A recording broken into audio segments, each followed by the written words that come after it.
প্রকৃতির এক অপরূপ সৌন্দর্য দেখতে দেখতে আমরা পৌঁছে গেলাম কার্শিয়াং শহরে। কার্শিয়াং শহরের আবহাওয়াটা না ঠিক একটু অন্যরকম, অন্যান্য পাহাড়ি শহরের থেকে একটু আলাদা। কারণ কি, এখানে একদম তুমি যেমন পাহাড়ও দেখতে পাবে, ঠিক কার্শিয়াং বাজারের একদম মেন রাস্তা থেকে কিন্তু সমতল মানে শিলিগুড়িটাও দেখতে পাওয়া যায়। কিন্তু এই নিয়ে দুবার কার্শিয়াং শহরের উপর দিয়ে পেরিয়েছি, কিন্তু স্টেশনটা দিয়ে খুব একটা ভালো মনে হয়নি, কেমন একটা ঘিঞ্জি টাইপস মনে হয়েছে। কিন্তু রাতের দিকে কার্শিয়াং শহরের এই স্টেশনের এক সৌন্দর্য একদম পুরো ভিন্টেজ লুক দিচ্ছিল। আর এই ঠান্ডা ঠান্ডা ওয়েদারের মধ্যে সেই সন্ধেবেলায় নানা রকম লাইট জ্বলার সঙ্গে সঙ্গে আমাদের একজন নেপালি ভাইয়ের গাওয়া গানটা যেন একেবারে অপরূপ আমেজ সৃষ্টি করছিল।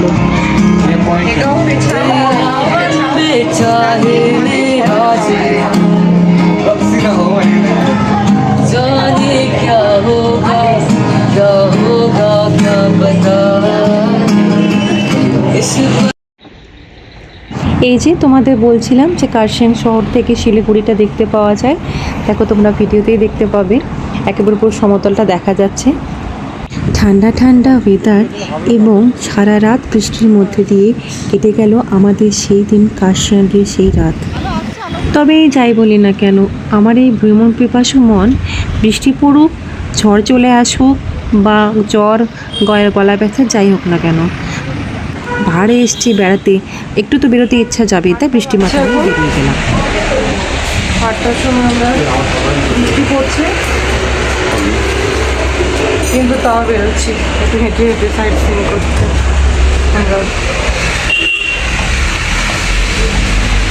দেখা যাক পড়ছি।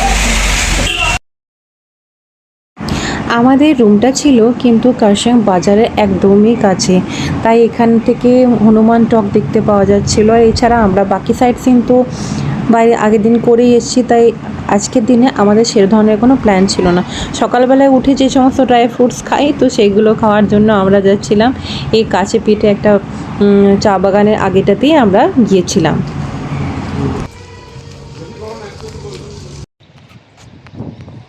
এরকম শান্ত পরিবেশ কার না মন ভালো হয় বলো তো? যদি কোনো রোগীকেও নিয়ে এসে রাখা হয় কিন্তু তার রোগ মনে হয় অর্ধেক সেরে যাবে।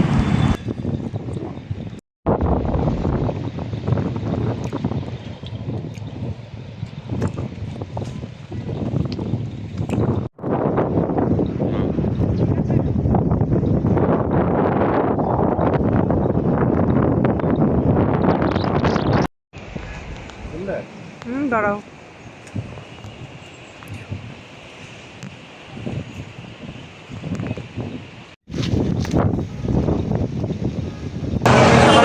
ভাবলাম যে কী করবো, বেরোনোর আগে একটু কার্শিয়াং স্টেশনটা আমরা ঘুরে নিয়ে আশপাশগুলো, চা বাগানের আগেটাই গেছিলাম আমরা, চা বাগানে যাইনি।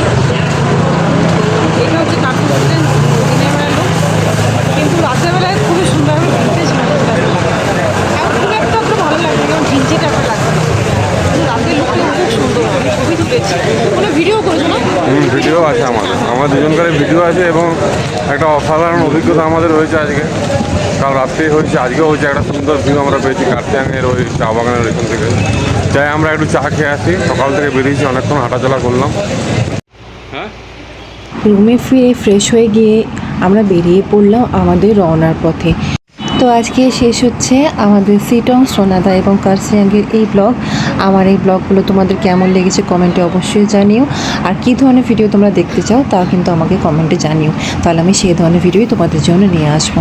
আবার দেখা করবো নেক্সট কোনো ব্লগে। ততদিন তোমরা সকলেই খুব ভালো থেকো এবং সুস্থ থেকো, এবং আমার ভিডিওসগুলো কিন্তু দেখতে একদম ভুলো না। আর চ্যানেলটাকে যদি ভালো লেগে থাকে তাহলে সাবস্ক্রাইব করে দিও। বাই। বাঙালি ঐতিহ্যের খাওয়া দাওয়া।